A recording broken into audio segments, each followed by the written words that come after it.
अगर जिंदगी में मुझसे कोई ये पूछेगा कि मैंने आज तक कौन से सबसे भयंकर केसेस के बारे में पढ़ा है, जाना है, तो लिटरली आज जो केस मैं आपको बताने वाला हूं, उस केस को मैं अपनी टॉप 5 बहुत ही ज्यादा डिस्ट्रेसिंग केसेस की लिस्ट में शामिल करूंगा। बट पूछ मैं भी आपसे रहा हूं कि क्या आपने अपना काम किया?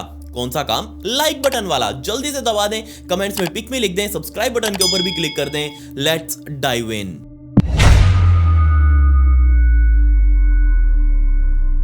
सन 1986 यानी कि 1986 में न्यू पोर्टलैंड कैलिफोर्निया की बीच पर 39 साल का टिम हॉक्स अपने दोनों ही छोटे छोटे बच्चों के साथ उस बीच पर खड़ा था। उस दिन बहुत ज्यादा भीड़ थी, बहुत ज्यादा क्राउड था उस बीच के ऊपर, पर टॉम की नजर उस भीड़ के अंदर खड़ी हुई एक लड़की के ऊपर थी और बहुत देर से टॉम उस लड़की को बार बार नोटिस कर रहा था। अब लड़की को वो इतनी बार देख रहा था तो लड़की को भी पता लग गया कि शायद ये आदमी उसको नोटिस कर रहा है, तो उस लड़की ने भी टॉम की तरफ हल्का सा स्माइल कर दिया और जैसे ही टॉम ने उस स्माइल को देखा, टॉम बहुत ज्यादा शर्मा गया। उसने अपना मुंह नीचे की तरफ किया और अपने अंदर हिम्मत जुटाई ताकि वो जाकर इस लड़की से बात कर सके। असल में टॉम पहले से ही शादीशुदा था, उसके 2 बच्चे भी पैदा हो चुके थे, दोनों लड़के, लेकिन अभी हाल ही में कुछ ही टाइम पहले उसका डाइवोर्स हो चुका था और उसकी पत्नी उसको छोड़कर जा चुकी थी। अब फिर से टॉम अपने लिए नई पार्टनर की तलाश में था और ये नई पार्टनर उसको सामने दिखाई दे रही थी। खैर, जैसे ही वो स्माइल पास हुई, टॉम उस लड़के के पास गया, उसने अपने बारे में जाकर इंट्रोडक्शन दिया कि उसका नाम टिम हॉक है और वो अपने साथ 2 बच्चों को भी यहाँ लेकर आया है। उसने अपने बारे में सब कुछ खुलकर बता दिया कि आखिर उसकी जिंदगी की रियलिटी क्या है। अब उस लड़की ने भी अपने बारे में बताना शुरू किया कि हाँ, उसका नाम जैकी है और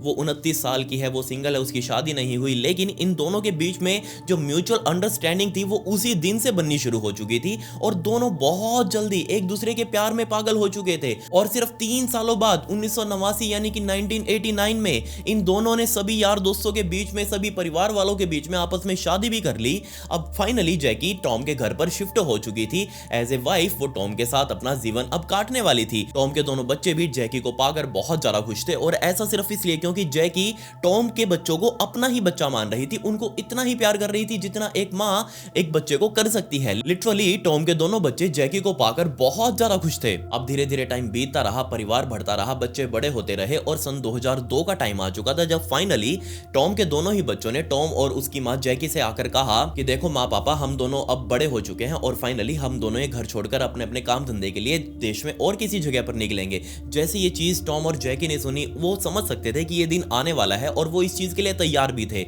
बेशक टॉम और जैकी अंदर से बहुत ज्यादा परेशान थे कि उनके दोनों बच्चे उनको छोड़कर जा रहे हैं, इतने टाइम तक वो इनके साथ रहे हैं। अब आप समझ ही सकते हैं माँ और बाप के लिए एक बच्चे का प्यार क्या हो सकता है। बट टॉम और जैकी ने इस दिन के लिए खुद को प्रिपेयर कर रखा था और वो बहुत लंबे टाइम से इसी दिन की तैयारी भी करते आ रहे थे कि हाँ, जैसे ही वो दोनों बच्चे हमें छोड़कर जाएंगे, अपने अपने काम धंधों के लिए बाहर निकलेंगे घर से, उसी दिन हम भी खुद अपने काम धंधों से रिटायर हो जाएंगे। और इसी दिन के लिए वो बहुत लंबे टाइम से थोड़ा थोड़ा पैसा भी जोड़ते हुए आ रहे थे। असल में टॉम और जैकी का प्लान था कि जब वे दोनों बच्चे जाएंगे तब वो इस घर को भी बेच देंगे जिस घर के अंदर वो रह रहे हैं और बाद में वो किसी यॉट के अंदर जाकर अपनी बाकी की रिटायरमेंट वाली जिंदगी बिताएंगे ताकि वो अपने बाकी के जो सपने हैं उनको पूरा कर सके। अब बेशक टॉम और जैकी इतने भी ज्यादा अमीर नहीं थे कि उनके लिए यॉट लेना कोई बड़ी बात ना हो। बड़ी बात थी, उन्होंने अपने दोनों बच्चों के साथ भी डिस्कस किया कि हम ये घर बेचने वाले हैं और अपनी प्रॉपर्टी के सारे पैसों से ही हम ये यॉट खरीदने वाले हैं। तो उनके दोनों बच्चों ने भी कहा कोई दिक्कत नहीं है माँ पापा, जैसा आपको ठीक लगे आप करिए, आप खुश रहने चाहिए। 2002 के अंदर ही दोनों बच्चे उस घर को छोड़कर जा चुके थे। उसके बाद टॉम ने अखबार के अंदर अपने घर को बेचने के लिए इश्तिहार दे दिया और उसी एडवर्टीजमेंट को देख देखकर बहुत सारे लोग आए, बहुत सारे लोग इस घर को खरीदने के लिए आए और ये फाइनली घर बिक चुका था। और उसके बाद ही टॉम और जैकी ने किसी अच्छी यॉट की तलाश शुरू कर दी और बहुत जल्दी ही उनको एक ये वेल डिजर्व नाम की यॉट मिल भी चुकी थी। बेशक ये पुरानी थी, ये नई नहीं थी और बहुत ज्यादा अच्छी भी नहीं थी, लेकिन हाँ, ये वही यॉट थी जिसकी तलाश में टॉम और जैकी इतने टाइम से लगे हुए थे। अपने घर का सारा सामान उठाकर लोड करके एक ट्रक के अंदर वो इस स्पॉट पर पहुंच चुके थे जहां पर ये बोट खड़ी हुई थी और जैसे ही ये डील फाइनल हुई, उन्होंने पेमेंट करी इस बोट की और उसके बाद सारा सामान अपना ट्रक से उतार कर इस यॉट के अंदर उन्होंने चढ़वा लिया और धीरे धीरे करके वो सारे सामान को जचाने लगे और गर्मियां आते आते ये यॉट उनकी पूरी तैयार हो चुकी थी। अब फाइनली वो इसके अंदर बहुत अच्छे से अपनी जिंदगी निकालने वाले थे। आने वाले 2 सालों तक टॉम और जैकी ने अपनी जिंदगी इसी यॉट के अंदर बिताई। उन्होंने समुद्र के खुले नजारे देखे, अमेरिका और मेक्सिको के तट से बहुत लंबी लंबी कोस्ट लाइन तक उन्होंने यात्राएं करी। रात को भी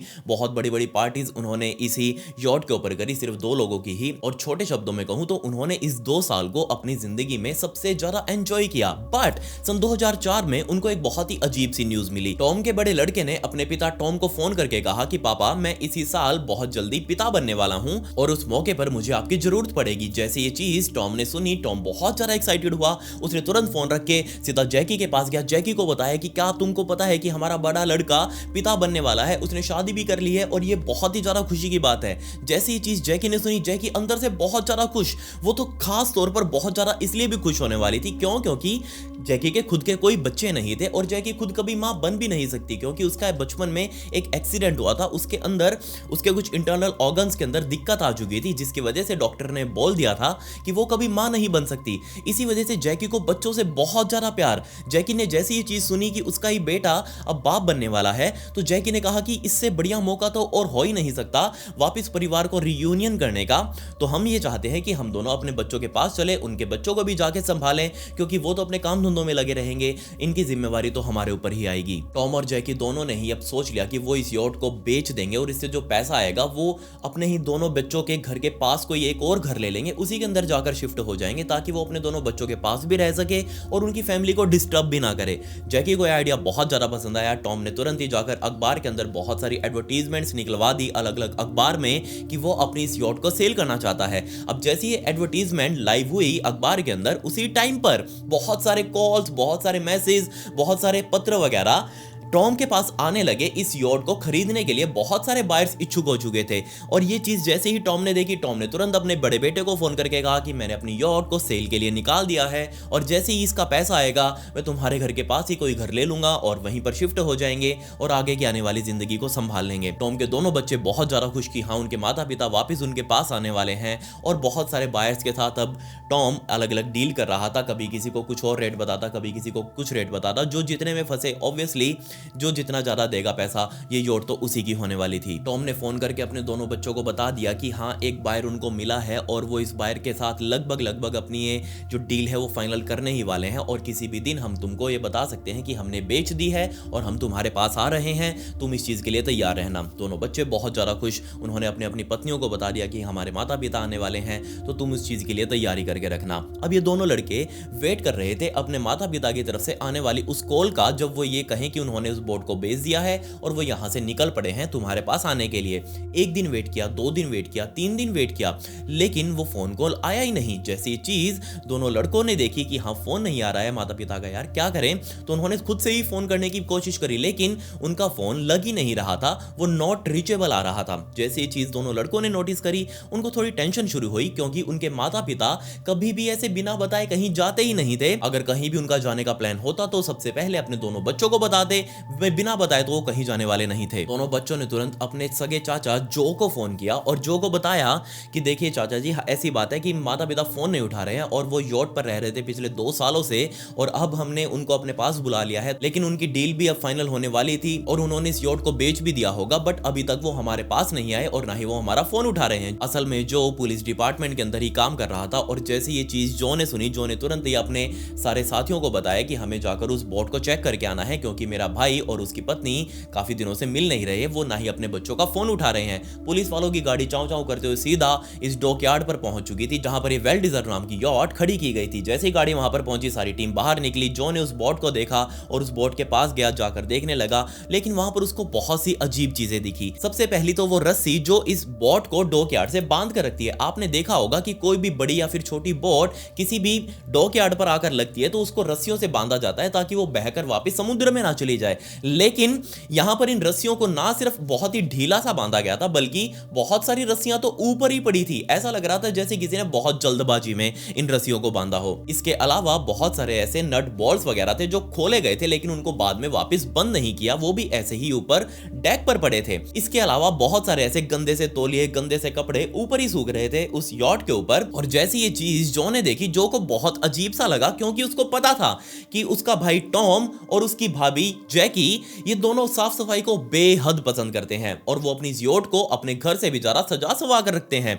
ये इस तरीके से अपनी यॉट को तो बिल्कुल नहीं छोड़ सकते। जो और उसकी पूरी टीम ने यॉट के अंदर झांक कर देखा, लेकिन यॉट बाहर से बंद थी, मतलब कि उसके अंदर कोई नहीं जा सकता था। मतलब साफ ये था कि इस बोट के अंदर अभी कोई भी नहीं है। और इसी बोट की ये हालत देखकर जो को ये लगा कि हो ना हो उसके भाई ने तो ये बोट बेच दी है, क्योंकि वो इस तरीके से अपनी बोट को कभी नहीं रखता। तो उसने तुरंत ही अपना कार्ड निकाला, कार्ड के पीछे अपना नंबर लिखा और कहा कि जो भी इस बोट का मालिक हो वो तुरंत ही मुझे फोन करे, क्योंकि मेरा भाई मिसिंग है और मैं पुलिस डिपार्टमेंट से हूं, वरना मैं दोबारा आकर यहां पर देखूंगा।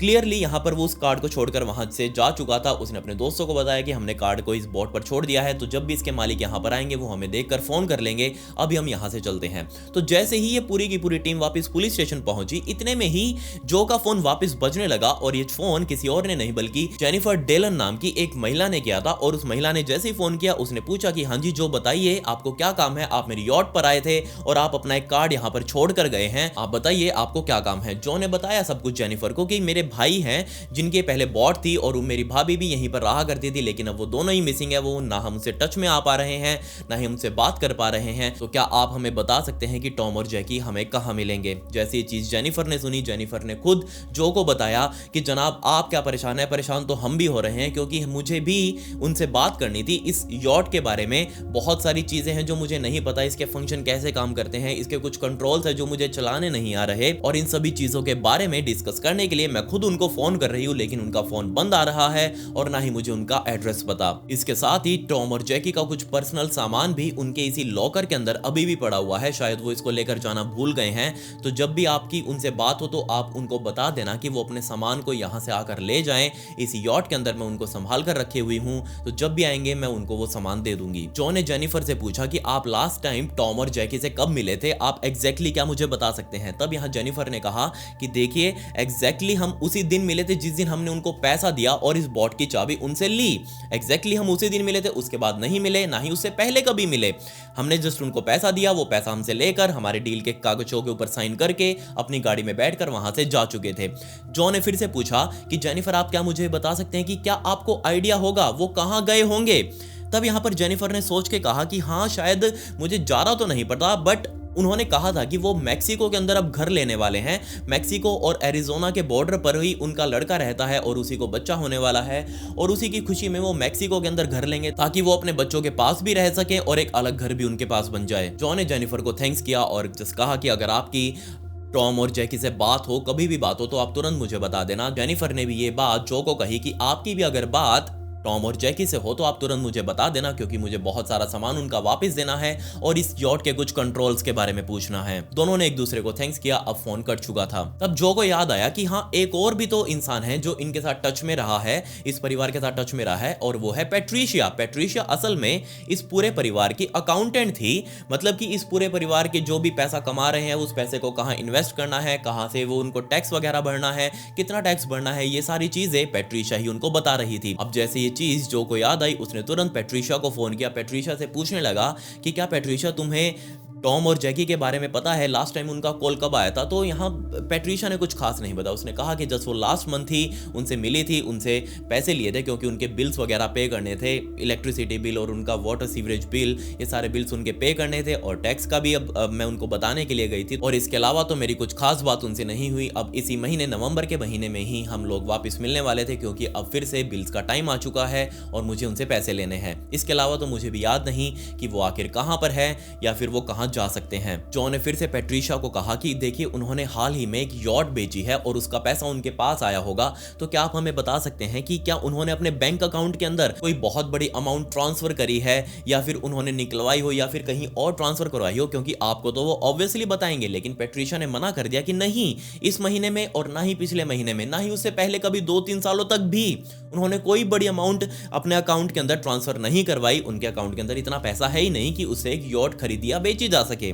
जैसे ये चीज जॉन ने सुनी, जॉन ने फोन रखा और अपनी गाड़ी उठाकर सीधा न्यूपोर्ट पुलिस स्टेशन में गया और वहां जाकर अपने साथियों से बात करी कि जनाब ऐसे ऐसे बात है, मेरा पूरा परिवार मिसिंग है, मेरे भाई मिसिंग है, मेरी भाभी मिसिंग है, तो आप प्लीज उस चीज को देख लीजिएगा। जैसे ये चीज पुलिस वालों ने सुनी, उन्होंने तुरंत ही मिसिंग रिपोर्ट दर्ज करी, उस मिसिंग के पोस्टर्स वगैरह बनवाए और पूरे शहर के अंदर भी पोस्टर्स लग चुके थे। पुलिस वालों ने इस केस की जांच सबसे पहले इन्हीं नए बायर से शुरू करी जिन्होंने ये बोट खरीदी थी टॉम और जैकी से। तो सबसे पहले जैसे ही पुलिस वाले इनके पास गए, पुलिस वालों को पता लगा कि हाँ, एक तो जेनिफर है और दूसरा उसका पति, यानी कि जेनिफर मैरिड है जो इस बोट पर रह रही है, उसका पति स्काइलर जिसकी उम्र 26 साल की है। अब ये स्काइलर एक अलग ही भसड़ है। जी हाँ, जैसे ही पुलिस ने स्काइलर को देखा वो तो इसको पहचान गए। अरे तू यहाँ क्या कर रहा है? उसने कहा कि जनाब, मैं यहाँ पर अब बोट में अपनी वाइफ के साथ सेटल हो चुका हूँ और मुझे अपनी जिंदगी आगे की बिल्कुल आराम से निकालनी है, एक नॉर्मल इंसान की तरह। लेकिन पुलिस वालों को पता था कि ये तो पुराना हिस्ट्री शीटर है, इसका तो बहुत लंबा चौड़ा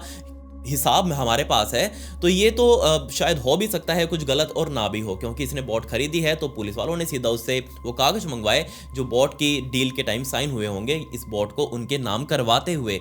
तुरंत ही स्काइलर भागता हुआ अपने लॉकर में गया और लॉकर से वो कागज वगैरह निकाल कर लाया और पुलिस वालों को दे दी कि जनाब देखिए, टॉम ने और जैकी ने दोनों ने ही साइन किए हुए हैं और ये बोट अब हमारी हो चुकी है ऑब्वियसली, और हम इसके मालिक हैं। बट पुलिस वालों को स्काइलर के ऊपर विश्वास नहीं हुआ, तो उन्होंने एक अपने खबरी को ही इस यॉट के आसपास घूमने के लिए कहा कि तुम इसके ऊपर नजर रखो, देखो ये क्या करता है और इस बोट के अंदर आखिर चल क्या रहा है। तो उस खबरी ने जैसे ही एक शाम उस बोट के अंदर खिड़की के अंदर झांक कर देखा तो उसको एक खून से सना हुआ हाथ ऊपर दीवार की तरफ लगा हुआ दिखाई दिया। जैसी ये चीज उसने देखी, उसने तुरंत अपने पुलिस वालों को फोन किया और कहा कि जनाब आप तुरंत आ जाइए, यहाँ पर एक खून से सना हुआ हाथ ऊपर दीवार पर लगा हुआ है। पुलिस वाले जैसे ही अपना ताबड़तोड़ सामान लेकर अंदर पहुंचे, उन्होंने दरवाजा खोला, अंदर गए और उस दीवार को देखने लगे।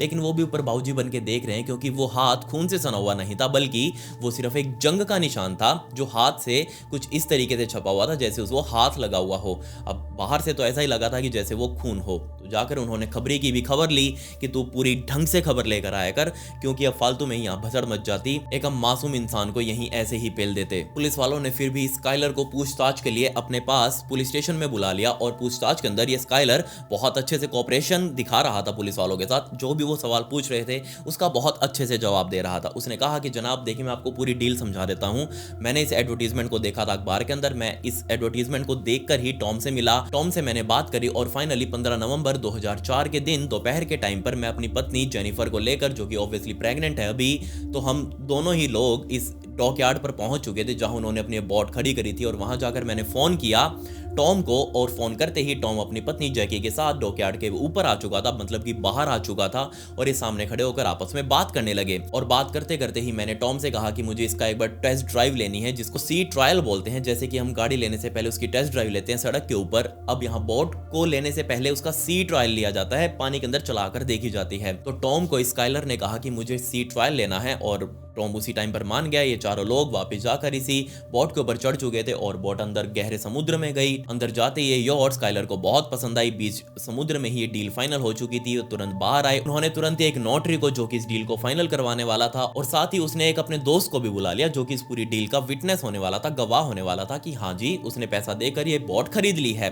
अब जैसे ही नोटरी आया, उसका दोस्त आया, इन सब ने मिलकर डील फाइनल करवाई और फाइनली मैंने उसको एक पूरा का पूरा अटैची भरकर, एक सूटकेस भरकर पैसों का दिया और वो पैसे सीधा वो लेकर अपनी गाड़ी में रखकर वहां से निकल चुके थे। बट पुलिस वालों ने स्काइलर से पूछा कि देखो, हमें पता है तुम्हारा पुराना हिसाब किताब क्या है, तुम हमें बस ये बता दो कि तुम्हारे पास इतना पैसा आया कहां से कि तुमने इस यॉट को खरीद लिया। उसने कहा कि जनाब, जब 1990s का समय था तब पावर रेंजर्स एक शो आया करता। आप में से बहुत से लोग इस याद को अपने साथ रखे हुए होंगे आज भी कि हम बचपन के अंदर पावर रेंजर्स वो शो देखा करते। सच मानिए, मैंने तो बहुत देखा है और मैंने इस बच्चे को उस पावर रेंजर्स शो के अंदर भी देखा है। जी हाँ, अब जैसे ही पुलिस वालों ने कहा कि हाँ आता था, वो तो हम भी देखते थे, तब यहाँ स्काइलर ने कहा कि मैं उसी पावर रेंजर शो के अंदर एक किरदार था। यहाँ पे एक हल्की सी फुटेज देख लीजिए। इस फुटेज के अंदर ये जो बच्चा है यही स्काइलर है, बड़ा होकर यही स्काइलर बना।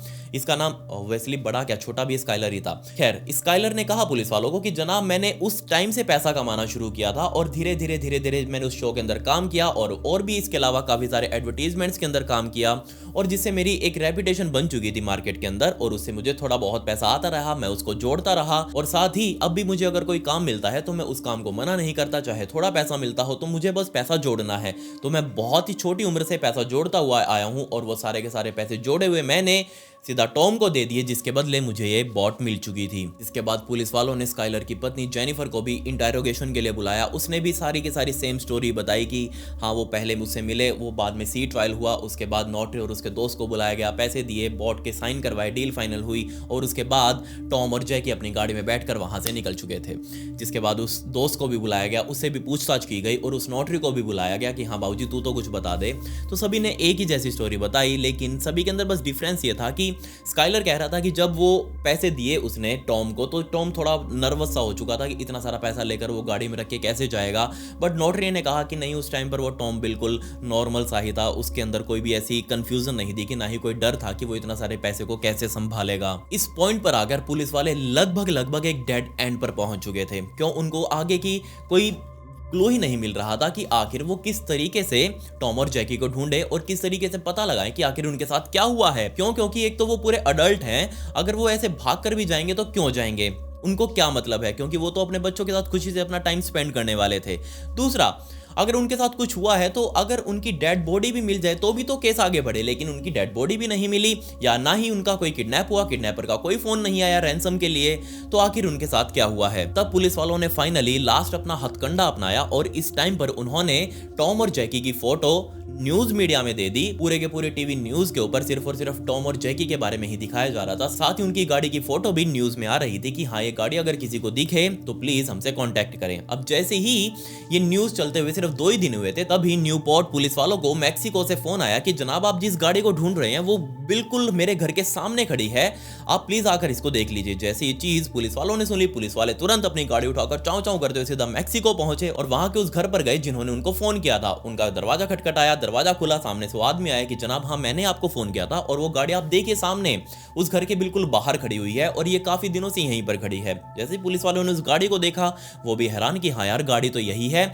अब जिसके घर के बाहर खड़ी है उसी से जाके पूछते हैं कि आखिर ये गाड़ी किसकी है। तो पुलिस वाले सीधा उस सड़क को क्रॉस करते हुए सामने वाले घर पर गए और दरवाजा खटखटाया। सामने से दरवाजा इस लड़के ने खोला। पुलिस वालों को अभी तक लग रहा था कि इस घर के अंदर ही जरूर टॉम और जैकी होने चाहिए, क्योंकि उनकी गाड़ी यहीं पर खड़ी है तो ऑब्वियसली वो भी अंदर ही होंगे। तो उस लड़के से पुलिस वालों ने पूछा कि हाँ भाई टॉम और जैकी कहां पर है। उस लड़के ने कहा कौन टॉम और जैकी? पुलिस वालों ने कहा जिनकी ये गाड़ी है वही तेरे को गाड़ी देकर गए होंगे ना ये। उस लड़के ने कहा नहीं जनाब ये तो गाड़ी मेरे दोस्त की है और वो गाड़ी क्यों देंगे, मैं तो उनको जानता था कि नहीं हूं, वो कौन है? पुलिस वालों ने कहा कौन है तेरा दोस्त जो तेरे को गाड़ी देकर गया है? तब यहाँ उस लड़के ने कहा कि हाँ जनाब मेरा दोस्त का नाम स्काइलर है और वही मुझे गाड़ी देकर गया है और उसने कहा था कि कुछ दिनों तक मैं उसको यूज कर लूं और बाद में वो मुझसे गाड़ी वापस लेकर चला जाएगा। जैसे ही चीज पुलिस वालों ने सुनी, पुलिस वालों के होश उड़ गए कि स्काइलर। पुलिस वालों ने उस स्काइलर की फोटो भी दिखाई कि क्या तुम इसी स्काइलर की बात कर रहे हो? उस लड़के ने कंफर्म किया कि हाँ यही मेरा दोस्त है और यही मुझे गाड़ी देकर गया था। जैसे ही चीज पुलिस वालों के माइंड में कंफर्म हुई, पुलिस वाले वापस अपनी गाड़ी में बैठे। एक बंदा उस गाड़ी में बैठा यानी कि जैकी और टॉम की गाड़ी को ड्राइव करते हुए सीधा न्यूपोर्ट पुलिस स्टेशन लेकर आया इंटेरोगेशन के लिए। और फाइनली अब पुलिस वाले एक एक क्लू को आगे जोड़ने वाले थे। पुलिस वालों को अब तक यहाँ ये तो समझ आ चुका था कि स्काइलर ने उनको पूरा सच नहीं बताया है। क्योंकि उसने तो कहा था कि वो टॉम और जैकी अपनी गाड़ी लेकर अब मैक्सिको चले गए थे, जहां भी जाना था उनको वहां चले गए थे अपनी गाड़ी में बैठकर। बट किसी तरीके से कुछ तो था ऐसा जिस वजह से स्काइलर ने इस गाड़ी को टॉम और जैकी से अपने पास ले लिया और अपने दोस्त को दे दिया। पुलिस की एक टीम ने स्काइलर को उठाया और दूसरी टीम ने तुरंत ही जेनिफर को उठाया, उसकी पत्नी, और दोनों को अलग अलग पूछताछ के लिए लेकर आया गया और दोनों से ही बहुत ही अच्छे से सेवा करके उनकी पूछताछ की गई। लेकिन दोनों ही अपने इनोसेंस को मेंटेन किए हुए थे कि नहीं जनाब हमने तो कुछ नहीं किया, हम तो इनोसेंस हैं, हमारा इस केस से कोई लेना देना नहीं है, हमें नहीं पता उसकी गाड़ी कैसे पहुंची। पुलिस वालों ने स्काइलर से कहा कि देखो ये तुम्हारा दोस्त है, इसने हमें बताया कि तुम उसको गाड़ी देकर आए थे वहां मैक्सिको में, वो गाड़ी वहां पर कैसे पहुंची हमें बस इतना बता दो। लेकिन फिर भी स्काइलर और उसकी पत्नी दोनों ही बोले जा रहे थे कि देखिए बहुत बड़ी कुछ मिसअंडरस्टैंडिंग हुई है। पुलिस वालों की एक टीम ने उस यॉट के ऊपर भी छापा मारा। अंदर जाकर बहुत सारा सामान टॉम और जैकी का मिला जो कि ऑब्वियसली इनके पास नहीं होना चाहिए था। अगर कोई भी बंदा अपने घर को छोड़कर जाएगा तो अपना सामान तो लेकर जाएगा ना, इतना सामान थोड़ी ना भूला जाएगा। हो सकता है एक चीज भूल गया, 2 चीज भूल गया, लेकिन यहाँ तो मोस्ट ऑफ द सामान जो अंदर पड़ा हुआ था इस यॉट के अंदर वो सारा का सारा टॉम और जैकी का ही था। ऐसा कैसे हो सकता है? तब पुलिस वालों के माइंड में आइडिया आया कि ये तो दोनों नहीं टूटने वाले, हम इसके दोस्त जिसने इस पूरी डील को विटनेस किया था, जो इस पूरी डील का गवाह है, उसको उठाते हैं और दूसरी उस नोटरी को झपते हैं। उन दोनों को यहाँ बाबूजी बनाकर लेकर आते हैं, उनसे पूछते हैं कि आखिर इस डील के अंदर क्या हुआ। तो जैसे नोटरी को भी लेकर आया गया, नोटरी एक लड़की कैथलीन नाम की महिला थी और साथ ही उस दोस्त को भी बुलाया गया। इन दोनों की भी अच्छे से सेवा की गई और फाइनली कैथलीन ने बताया कि जनाब, मैं असल में आज तक कभी टॉम और जैकी से मिली ही नहीं, मुझे नहीं पता कि आखिर वो दिखते भी कैसे हैं। मुझे तो जस्ट स्काइलर ने कहा था कि इस डील को बैक डेट में साइन करवाना है, मतलब कि नोटरी का काम होता है जिस दिन ये काम हो रहा है उसी दिन की डेट डाले, लेकिन स्काइलर ने नोटरी को रिश्वत दी थी इस कागज को बैक डेट में साइन करवाने के लिए। अब पुलिस वालों को इतना तो समझ आ चुका था कि हाँ, कुछ ना कुछ तो बहुत बड़ी गड़बड़ है इस डील के अंदर। जिसके बाद पुलिस वाले उस कमरे से निकलकर उस दोस्त के कमरे में गए जिसने इस पूरी डील की गवाही दी थी। अब जैसे ही पुलिस उससे पूछताछ करने लगे कि हाँ भी भाई जी, तेरा क्या बयान है, तू बता हमें कि आखिर उस डील के अंदर क्या हुआ था। उसने फिर से वही राग अलापना शुरू कर दिया कि हम वहां पहुंचे, टॉम और जैकी आए, वो सी ट्रायल हुआ, उसके बाद इस डील को फाइनल करवाया गया, नोटरी ने साइन करवाए और उसके बाद वो पैसा देकर टॉम और जैकी अपनी गाड़ी में बैठकर वहां से निकल चुके थे। पुलिस वालों ने कहा कि बाबूजी रुक जा, शांति रख ले, हमें पता है कि ऐसा कुछ नहीं हुआ क्योंकि नोटरी ने हमें बता दिया है कि उसने सारे के सारे कागज बैक डेट के अंदर साइन करवाए हैं पैसे देकर।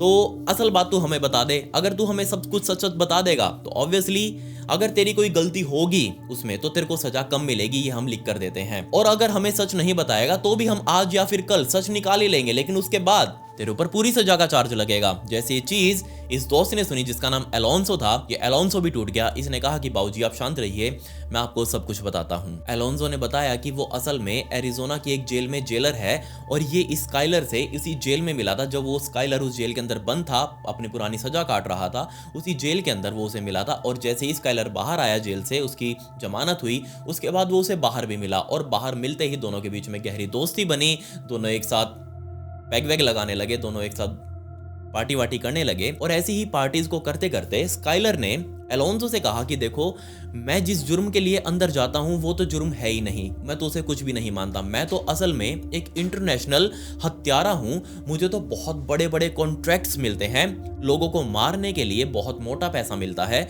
और अभी भी मेरे पास कॉन्ट्रैक्ट आया हुआ है, लेकिन सिर्फ 2 लोगों को ही मारना है और उस कॉन्ट्रैक्ट के अंदर मैं कभी भी किसी गलत व्यक्ति को नहीं मारता। जो लोग समाज के दुश्मन हैं मैं उन्हीं को ही मारता हूं। जैसे ये चीज एलोंसो ने सुनी, एलोंसो ने कहा कि क्या तुम सच में एक इंटरनेशनल हत्यारे हो? मुझे तो लगा था तुम ऐसे ही चोरी चकारी वाला काम करते हो। स्काइलर ने कहा एलोंसो को कि देखो, इस व्यक्ति का नाम है टॉम और इसके साथ जो इसकी वाइफ है ये है जैकी। ये दोनों समाज के दुश्मन है और इन दोनों को ही मारने का कॉन्ट्रैक्ट मेरे पास आया हुआ है। अगर तुम इन दोनों को मारने में मेरी हेल्प करोगे तो मैं तुम्हें इसके बदले $1 मिलियन दूंगा। जैसे ही चीज एलोंसो ने सुनी, एलोंसो के कान खड़े हो चुके थे। क्या सच में बाबूजी आप मुझे $1 मिलियन दोगे सिर्फ इन दोनों को मारने के लिए? और अगर हम पकड़े गए तो? तब यहाँ पर स्काइलर ने कहा कि नहीं, हम एक सॉलिड प्लान बनाएंगे जिसमें हमारे पकड़े जाने के चांसेस लगभग ना के बराबर हैं, 0.00001%। जैसे ही चीज एलोंसो ने सुनी, एलोंसो भी खुश हो चुका था इस प्लान में उसका साथ देने के लिए। सो फाइनली 15 नवंबर 2004 के दोपहर को डॉक यार्ड पर, जहां पर ये वेल डिजर्व नाम की ये बोट खड़ी थी और इसी बोट के अंदर टॉम और जैकी मौजूद थे, उनके मोबाइल पर फोन आया और ये फोन किसी और ने नहीं बल्कि स्काइलर ने ही किया था कि जनाब हम इस डॉक यार्ड पर ही खड़े हैं, हम इस बोट का सी ट्रायल लेने के लिए आए हैं। अब क्योंकि स्काइलर डॉक यार्ड पर पहुंच चुका था तो उनसे मिलने के लिए टॉम और जैकी अपनी बोट से बाहर निकले, डॉक यार्ड पर ऊपर आए और उनसे बात करने लगे। असल में यहाँ पर स्काइलर अकेला नहीं था, उसके साथ एलोंसो और साथ ही उनके एक और आदमी जॉन कैनेडी, जिसको अलग से स्काइलर ने अपने प्लान के अंदर शामिल किया था। इन्होंने जैसे ही टॉम और जैकी को देखा, उनसे हाथ मिलाया, उनसे बात करने लगे कि हमें आपकी बोट बहुत ज्यादा पसंद है, हम तुरंत इसको डील फाइनल करना चाहते हैं, हम भी इस बोट के अंदर अपनी पार्टी वगैरह करना चाहते हैं अपने दोस्तों के साथ। जैसे ये चीज टॉम ने सुनी, टॉम बहुत खुश हुआ उनसे मिलके। फाइनली अब यहाँ स्काइलर ने कहा कि क्या टॉम हम इस बोट का भी सी ट्रायल कर सकते हैं, इसको अपने समुद्र में ले जा सकते हैं ताकि देख सके कि आखिर ये कैसी चलती है। लेकिन उस टाइम पर टॉम का कुछ मन नहीं था खास अपनी बोट को चलाने का, तो उसने मना कर दिया कि नहीं यार, आज मन नहीं है, तो आप एक काम करना, परसों या फिर उससे अगले दिन आ जाना, तो वहीं उसी दिन हम इसका सी ट्रायल भी कर लेंगे। लेकिन अब क्योंकि स्काइलर का मन उदास हो चुका था, उसको सी ट्रायल आज ही करना था। इतने में ही स्काइलर की पत्नी जेनिफर, जो कि पीछे ही दूर खड़ी थी थोड़ा सा, वो तुरंत भागती हुई आई और स्काइलर से पूछने लगी कि हाय स्काइलर, तुम यहाँ पर कैसे? स्काइलर ने बताया कि मैं यहाँ पर इस बोट की डील को फाइनल करने आया हूँ, तुम्हारे लिए मैं बोट खरीद रहा हूँ। जैसी चीज जेनिफर ने सुनी, जेनिफर ने कहा कि ओ माय गॉड, मुझे तुम सरप्राइज दे रहे हो, मुझे तो पता ही नहीं था। वो वहां पर ड्रामे करने लगी और जैसे ही ये चीज जैकी ने देखी, सामने खड़ी जैकी ने देखी कि जेनिफर प्रेग्नेंट है। अब आपको याद होगा कि जेनिफर तो पहले ही बच्चों से बहुत ज्यादा ऑब्सेस्ड थी। जैसे ही जैकी ने जेनिफर को देखा, जेनिफर को उसने अपने पास बुलाया, क्या तुम प्रेग्नेंट हो? ओ माय गॉड, तुम बहुत जल्दी एक माँ बनने वाली हो, तुम्हारा बेबी होगा, तुम्हारा छोटा सा बेबी, उसके साथ बहुत मजे करना, अच्छे से रहना उसके साथ, मेरा तो कभी खुद के होने पाए। तो जैसे इन दोनों के बीच के अंदर एक बॉन्ड बन चुका था। जैसे ये बॉन्ड बना, टॉम को भी अच्छा लगा कि हाँ, उसकी पत्नी जैकी को जेनिफर बहुत अच्छी लगी है, इन दोनों के बीच में बातें हो रही हैं। तो टॉम का भी स्काइलर और इसके दोस्तों के ज्यादा बॉन्ड बन चुका था खड़े खड़े ही वहां पर। और अब क्योंकि बॉन्ड बन चुका था तो बेचारा टॉम ऑब्वियसली कैसे मना करता उस सी ट्रायल के लिए, जो कि ये स्काइलर चाहता था कि हाँ, टॉम और जैकी उसे एक सी ट्रायल दे दें। बट यॉट पर चढ़ते चढ़ते जेनिफर ने कहा कि देखो यार, मैं तो जा नहीं सकती अब, क्योंकि मैं इस पोजीशन में हूं, अगर वहां बोट हिलेगी भी, डुलेगी भी, तेज भी चलेगी, झटके भी लगेंगे, तो मुझे जाना ठीक नहीं है, तो मैं यहीं पर रुकती हूँ, मैं अपने घर चली जाती हूँ, तुम लोग आराम से इसका सी ट्रायल करके आइएगा, बाद में जब होगा, जब मौका लगेगा तो मैं सबसे पहले इसी को एंजॉय करूंगी। जेनिफर की ये बात जैकी को अच्छी लगी, उसने कहा कि हाँ ठीक है, तुम आराम से घर पर जाओ और हम सभी यहाँ इसका सी ट्रायल अभी करके आते हैं। तो सारे के सारे लोग, यानी कि तीन ये दोस्त, स्काइलर, जॉन और एलोन्जो, ये तीनों चढ़ चुके थे और साथ ही उनके टॉम और जैकी भी अपनी बोट पर चढ़ चुके थे, यानी कि पांचों लोग इस बोट पर चढ़कर समुद्र के अंदर अनंत गहराइयों में निकल चुके थे। तो जैसे ही स्काइलर ने देखा कि हाँ, उनकी बोट अब फाइनली गहरे समुद्र के बीच में आ चुकी है, दूर दूर तक कोई भी जमीन नहीं दिख रही, उस टाइम पर जॉन और स्काइलर ये दोनों लोग नीचे गए। यॉट में पहले बाहर खड़े थे, उस ग्रिल को पकड़कर समुद्र का नजारा ले रहे थे, और उस ग्रिल को छोड़कर वो सबसे पहले नीचे बने हुए बेडरूम में गए, और उसके कुछ ही देर बाद, 2 मिनटों बाद ही वापस आए और ऊपर खड़े हुए टॉम से पूछने लगे कि जनाब, हमें आपसे कुछ पूछना है नीचे बेडरूम के बारे में, मुझे उसमें कुछ दिक्कत लग रही है, तो क्या तुम आकर मुझे वहां दिखा सकते हो, उसमें क्या बीमारी है? तो टॉम ने कहा हाँ हाँ चलो बताओ क्या बीमारी है। तो जैसे ये तीनों लोग, यानी कि टॉम, जॉन और स्काइलर, ये तीनों लोग बेडरूम में आए, अब एलोन्जो और जैकी ये दोनों लोग किचन में ही मौजूद थे, और इनको किचन में खड़े खड़े ही बेडरूम से बहुत जोर जोर से खटपट खटपट की आवाजें आने लगी।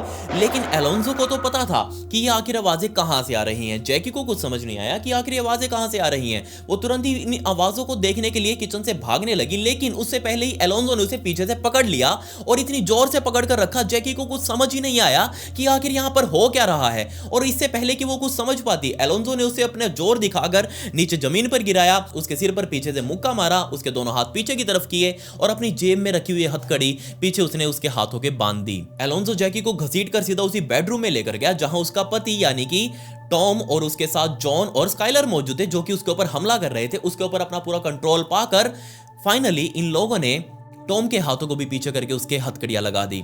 अब जैसे ये लगाई और टॉम ने देखा कि सामने से उसकी पत्नी जैकी को भी इसी तरीके से एलोन्जो घसीट कर लेकर आ रहा है, तो टॉम ने पूछना शुरू कर दिया कि तुम हमारे साथ ऐसा क्यों कर रहे हो? हमने तुम्हारा क्या बिगाड़ा है? हमें अपने बच्चों के साथ सेटल होना है, हमें अपने पोता पोती देखने हैं, तो तुम ऐसा क्यों कर रहे हो हमारे साथ? जस्ट वापस अपने डॉकयार्ड पर चलते हैं और डील को फाइनल करते हैं। लेकिन स्काइलर ने साफ मना कर दिया और जस्ट जॉन को कहा कि जॉन, इनके मुंह पर और आंखों के ऊपर टेप लगा दो और फिर देखते हैं इनके साथ क्या करना है। इसके बाद स्काइलर ने खुद इन दोनों के हाथों में जो हथकड़ियां लगी हुई थी, पहले दोनों हथकड़ियां मान लीजिए आप इस तरीके से लगी हुई है, उसके बाद इनमें से एक ही हथकड़ी को खोलकर अंदर से निकाल दी, मतलब कि दोनों लोग अब आपस में पीछे हथकड़ियों से अटैच हो चुके थे।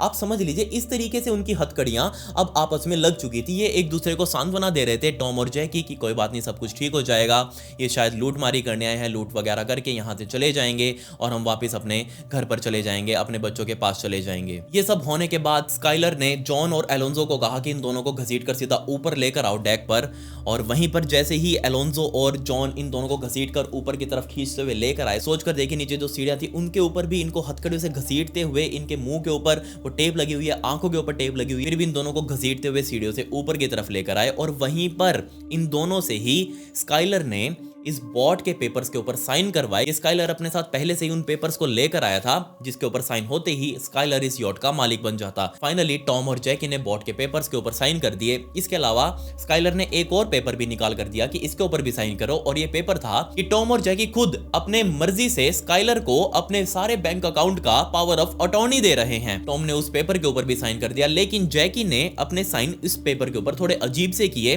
और ऐसा उसने बहुत ही होशियारी के साथ किया ताकि इनको लोगों को भी पता ना लगे, और जब ये लोग इस चीज को लेकर बैंक में जाए तो बैंक वालों को पता लग जाए कि ये साइन गलत हैं और ये गलत साइन जानबूझकर किए गए हैं। जिसके बाद स्काइलर ने जॉन और एलोन्जो से कहा कि इस बॉट के एंकर को बाहर निकालो। अब मैं इससे पहले कि आगे बढ़ूं, आपको बता दूं कि एंकर आखिर होता क्या है। एंकर के नीचे एक बहुत ही भारी, बहुत सारे सैकड़ों किलो वजनी लोहे का एक कुंडा लगाया जाता है, और उसके ऊपर बहुत ही मोटी एक लोहे की चेन होती है, एक बेल होती है।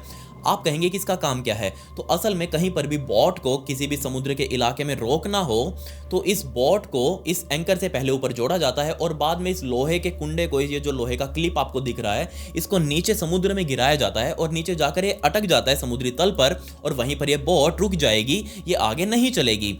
और जैसे ये चीज यहाँ टॉम और जैकी ने सुनी कि स्काइलर ने अपने दोस्त को कहा है कि एंकर निकालो, यहाँ कुछ बहुत गलत होने वाला था अब इन दोनों के साथ। टॉम और जैकी जो अपने एक दूसरे की तरफ कमर करके ऐसे पीछे बैठे हुए थे, टॉम बार बार जैकी को बोल रहा है कि कोई दिक्कत नहीं है, सब ठीक हो जाएगा, तुम शांति रखो, मैं देखता हूँ ये लोग आखिर करते क्या हैं। खैर जॉन और एलोन्जो सीधा भागकर उस एंकर के पास गए और उसको घसीटते हुए सीधा इन दोनों के पास लेकर पहुंचे। और इसके बाद सोच कर देखिए आप, इस स्काइलर ने उस एंकर के दूसरे एंड को, मतलब कि एक एंड पर तो वो बहुत ही बड़ा वो कुंडा सा लगा हुआ था और दूसरा एंड तो खाली था, उस दूसरे एंड को उठाया और उस दूसरे एंड को इन दोनों की, यानी कि टॉम और जैकी के हाथों में जो हथकड़ी बंधी हुई थी उस हथकड़ी के अंदर डालकर ऊपर से उसका नट कस दिया। मतलब कि अब एक एंड पर तो इस एंकर के वो बहुत ही भारी कुंडा और दूसरे एंड पर इस स्काइलर ने इस एंकर पर बेचारे टॉम और जैकी को ही बांध दिया। इसके बाद फाइनली स्काइलर ने अपना पूरा जोर लगाकर उस एंकर को बहुत ही जोर से, बहुत दम लगाकर ऊपर उठाया और सीधा उस बोट से नीचे की तरफ समुद्र में फेंक दिया। अब उस एंकर के साथ बहुत लंबे एक लोहे की चैन भी बंधी हुई थी और उसके दूसरे एंड पर बेचारे टॉम और जैकी बंधे हुए थे। जैसे ये चीज टॉम और जैकी ने अपने कानों से सुनी कि हाँ एंकर नीचे फेंका जा चुका है और ये चैन अब बहुत तेजी से समुद्र के अंदर जा रही है और ये चैन एंड में जाते जाते इन दोनों को अपने साथ खींचकर लेकर जाएगी। और इस बात को समझते हुए टॉम ने साइड में ही मौजूद उस रेलिंग वाले पाइप को पकड़ लिया और इतनी जोर से पकड़ कर रखा, उसको पता था कि एंड में बहुत जोर से झटका लगेगा और उसका हाथ छूट भी जाएगा, लेकिन फिर भी उसने अपना पूरा जोर लगाया। और जैसे ही वो एंड आया, पूरी की पूरी चैन सीधा समुद्र में जा चुकी थी एंकर के समेत। एंड में बहुत जोर से झटका लगा, बेचारे स्काइलर का हाथ उससे छूट गया और साथ ही इस झटके की वजह से जैकी का सिर एकदम से पीछे दीवार में उसी रेलिंग के पास जाकर लगा कि उसके सिर के लगभग उस टाइम पर टुकड़े टुकड़े हो गए होंगे, उसका सिर लगभग फट गया होगा। और उसी पॉइंट पर ये दोनों के दोनों व्यक्ति यानी कि टॉम और जैकी समुद्र में समा चुके थे। जब ये दोनों लोग समुद्र के अंदर गए होंगे उस टाइम पर ये दोनों के दोनों पूरे के पूरे कॉन्शियस थे, लिटरली कॉन्शियस थे। और उसके बाद ही ये एंकर उनको सीधा समुद्र की गहराइयों में तकरीबन 3500 फुट की गहराई के अंदर ले जा चुका था। स्काइलर ने उस रेलिंग को पकड़कर देखा कि हाँ ये दोनों लोग फाइनली समुद्र के अंदर नीचे डूब चुके हैं ना अच्छे से, और ऊपर जब बबल्स बनने बंद हो चुके थे फाइनली यहाँ स्काइलर ने अपना सेलिब्रेशन किया, वो करने लगा, वो ऐसे चिल्लाने लगा। और सेलिब्रेशन करने के बाद वापस जाकर स्काइलर उसी बोट को चलाकर वापस इस डॉकयार्ड पर आ चुका था। बेशक जेनिफर इस टाइम पर इस बोट पर नहीं थी, वो अपने घर पर ही मौजूद थी, लेकिन वो भी इस इतने भयंकर डबल मर्डर के अंदर अच्छे से इंक्लूड थी। उसको पता था कि आखिर इस बोट के ऊपर क्या होने वाला है। उसको ये भी पता था कि जैकी बच्चों से बहुत ज्यादा प्यार करती है और अगर वो सी ट्रायल के लिए नहीं माने तो वो वहां पर आएगी और जैकी को थोड़ा सा कंफर्ट करने की कोशिश करेगी, उसके साथ बॉन्डिंग बनाएगी और एक बार बॉन्डिंग बन गई तो इस सी ट्रायल फाइनली हो ही जाएगा। और यहां तक कि ये पूरे के पूरे प्लान का आइडिया खुद जेनिफर का ही था क्योंकि उसे बहुत सारा पैसा चाहिए था। इसके अलावा एक और बहुत ही दुखद घटना इन लोगों ने बेचारे टॉम और जैकी के कैमरे के साथ करी, जहां टॉम और जैकी पिछले 2 सालों से अपने हैंडी कैम के अंदर अपनी पूरी जिंदगी को फिल्माते हुए आए थे। व्लॉगर नहीं थे वो, नहीं व्लॉगर नहीं थे वो, अपनी जिंदगी को जस्ट फिल्माते हुए आए थे, अपनी मेमोरीज को बनाकर रख रहे थे। बट जैसे ही इन दोनों का मर्डर हुआ उसके बाद से ही स्काइलर ने अपनी पत्नी के साथ उसी कैमरा के अंदर उसकी पुरानी फुटेज डिलीट किए बिना ही आगे अपनी लाइफ को उसके अंदर रिकॉर्ड करना शुरू कर दिया। आप उसके अंदर से एक छोटी सी फुटेज जरूर देख लीजिएगा। So waiting to see her. This is Captain Tom Hawks and well deserved. Jackie, hello. Hi honey, I'm so glad to be home. She's home. Finally जब इस केस को कोर्ट के अंदर पेश किया गया तो इस एलोन्जो को 20 सालों की सजा सुनाई गई क्योंकि इसने पुलिस की मदद करी थी इस पूरे केस को सॉल्व करने में, तो इसको सिर्फ 20 साल की ही सजा दी गई। इसके अलावा जेनिफर को लाइफ इम्प्रिजनमेंट यानी कि उम्र कैद की सजा दे दी गई। इसके अलावा जॉन और स्काइलर को सेंटेंस टू डेथ यानी कि डेथ पेनल्टी, मौत की सजा उन्हें दे दी गई। बट अभी तक इनकी मौत की सजा पूरी नहीं हो पाई है। जैसे ही अगर आगे होगी तो मैं आपको अपडेट जरूर कर दूंगा। खैर पुलिस वालों ने उस समुद्र के अंदर जैकी और टॉम की बॉडी को भी ढूंढने की कोशिश करी, लेकिन अब आपको पता है कि समुद्र इतना अथाह समुद्र और उसके अंदर अथाह जानवर उसके अंदर रहते हैं, तो ऑब्वियसली उनकी बॉडी तो अब वो कहाँ ही मिलनी थी, वो भी 3500 फुट की गहराई में। खैर उनकी बॉडीज तो आज तक नहीं मिली, लेकिन फाइनली ये केस सॉल्व हो चुका था। आपको इस केस के बारे में क्या कहना है मुझे कमेंट्स में जरूर बताएं। और अगर आपको इस यॉट के अंदर जुड़ी वो सारी फुटेज देखनी है जब ये एलोंजो समझा रहा था कि आखिर उन्होंने क्या क्या किया था टॉम और जैकी के साथ, कैसे कैसे किया था, तो अगर आपको ये सारी चीजें देखनी हो तो मैंने मेरे इंस्टाग्राम के ब्रॉडकास्ट चैनल में अपलोड कर दी है, आप वहां पर जाकर देख लीजिएगा। मेरी इंस्टाग्राम आईडी है, इसका लिंक आपको डिस्क्रिप्शन में भी मिल जाएगा। आपके हाथ से फॉलो बटन जरूर क्लिक हो जाना चाहिए। खैर, पिछली वीडियो का शाउट आउट मोहम्मद को and comment pick me to get a shout out in next video. मिलते हैं अगली वीडियो में। ये वीडियो देखने के लिए धन्यवाद।